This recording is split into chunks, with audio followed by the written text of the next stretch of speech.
বন্ধুরা, প্রফেসর বিদ্যা ব্যানার্জির আজকের পর্বে প্রথমেই দেখা যায় রাজদীপ চ্যাটার্জি কাশ্যপ ব্যানার্জিকে বলছে, ছাত্র সমাজ যখন কলেজে ঢুকে তাদের ভাঙা প্রাচীর, ভাঙা হোস্টেল দেখবে, তাদের মাথায় আগুন জ্বলে উঠবে। আর আপনার মেয়ে প্রফেসর বিবি এই প্রফেশনালস ছেড়ে সে টাকা পয়সা, ক্রেডিট, ব্যাংকের পিছনে ছুটবে। সে হরমোনস, বোনস, অ্যানাটমি সব কিছু ছেড়ে দেবে, দিয়ে সে কলেজটাকে রক্ষা করতে আসবে। বিদ্যা আমাকে বলেছিল ও আমার এমন মান মারবে যে রেডিওলজিস্টরা আমার হাড় খুঁজে পাবে না। কাল ছাত্র সমাজ, প্রফেসররা ওকে মারবে।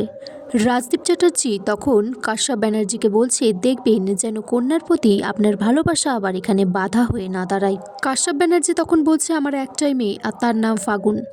তারপর সেখানে রাজদীপ চ্যাটার্জির বউ এসে বলে যে এইভাবে একটা মেয়েকে ঘেরাও করে তার লাইফে, তার কেরিয়ারটাকে নষ্ট করে দেবে এমন অনেকে আছে যারা পৃথিবীতে লড়াইটা করতে পারে। তখন রাজদীপ চ্যাটার্জি বলছে, আমি শুধু বুঝি ডেবিট, ক্রেডিট, ইনভেস্টমেন্ট, প্রফিট, তাছাড়া আর কিছু আমি জানি না। বিদ্যা আমার হাত ধরে আমাকে হুমকি দিয়েছিল, ও আমার চেনে না রাজদীপ চ্যাটার্জিকে। এদিকে বিদ্যা কলেজের প্রিন্সিপালকে ফোন করেছে, বলছে ডিপার্টমেন্ট বায়োলজি, কলেজ PCCI। তখন প্রিন্সিপাল বলছে, আপনার ঠিকুজি গোষ্ঠী আমি জানতে চাইনি, কেন ফোন করেছেন সেটা বলুন। বিদ্যা তখন জানতে চাই যে কলেজ আজ হঠাৎ বন্ধ রাখা কেন হয়েছে। প্রিন্সিপাল তখন বলছে, সেই কৈফিয়ত আমি আপনাকে দেব না। বিদ্যা তখন বলছে, বেশ, তাহলে আমি আপনাকে একটু বায়োলজি বুঝিয়ে দিই। প্রিন্সিপাল তখন বলছে, আমার হাতে সময় নেই তোমার ওই ফালতু কথাগুলো শোনার জন্য। তখন বিদ্যা বলছে যে যাদের হাতে সময় কম থাকে তাদের সময় দাম থাকে অনেক। প্রিন্সিপাল তখন বলছে, আপনি ভুলে যাচ্ছেন আপনি কার সাথে কথা বলছেন। বিদ্যা তখন বলছে, না, আপনি রাজদীপ চ্যাটার্জির মতো একটা চামচার সাথে কথা বলছি। তখন বিদ্যার কাকা এসে বিদ্যাকে ডাকে, বিদ্যা তড়িঘড়ি করে সেখান থেকে চলে যায়। তখন প্রিন্সিপাল ভাবছে যে বিদ্যা কোনোভাবে আমার উপর নজর রাখছে। সে রাজদীপ চ্যাটার্জিকে ফোন করে আর বলে যে বিদ্যা আমাদের উপর নজর রাখছে। এদিকে বিদ্যা তার বোন ফাগুনকে সুন্দর করে সাজিয়ে দিচ্ছে। আর কলেজে প্রফেসরকে তখন ছাত্রীরা বলছে যে স্যার, আজ তো কলেজ ছুটি, তাহলে আপনি এখানে কি করছেন। প্রিন্সিপাল বলছে, আমি প্রিন্সিপাল, আমার অনেক কাজ আছে, তোমরা কলেজে কি করছো, কলেজ থেকে বেরিয়ে যাও।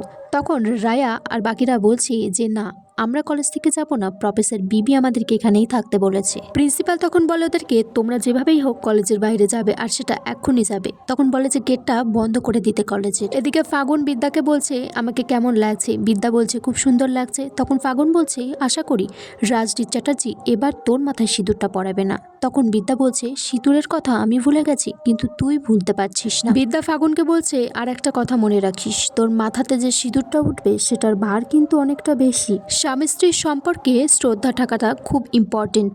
তখন সেখানে তোর্সা ব্যানার্জি আসে, বলছে, তুমি বরণ ডালাটা সাজিয়ে নাও বিদ্যা, কিন্তু তুমি কিন্তু আজকে বরণ করবে না, তুমি রাজদীপের সামনে এসে দাঁড়াবেই না। বিদ্যা তারপর কাশ্যপ ব্যানার্জিকে বলছে, আপনি তো ফাগুনের বাবা হয়েই রয়েছেন, তা একদিনের জন্য যদি আমার বাবা হয়ে থাকতে পারেন তা আপনাকে একটা কথা বলতে চাই। বিদ্যা বলছে, আমার সাথে কোনো রকম প্রতারণা করবেন না, আমি কিন্তু ভুলে যাব আপনি আমার বাবা হয়ে আছেন। বিদ্যা এটাও বলছে যে আমাকে যদি রাজদীপ চ্যাটার্জি ঠকায় তাহলে আমার কোনো যায় আসবে না, কিন্তু মিস্টার কাশ্যপ ব্যানার্জি যদি আমাকে ঠকায় তাহলে কিন্তু কখনো ক্ষমা করতে পারবো না। এদিকে রাজদীপ বর সেজে রেডি হয়ে গেছে। রূপ তাকে দেখে বলছে, বাহ, চমৎকার, হাতে তালি দিচ্ছে। আর বলছে, কাল তুই একটা মেয়েকে সিঁদুর পরালি, আজ আবার সেই বাড়িতেই যাচ্ছিস আর একটা মেয়েকে বিয়ে করতে, চমৎকার।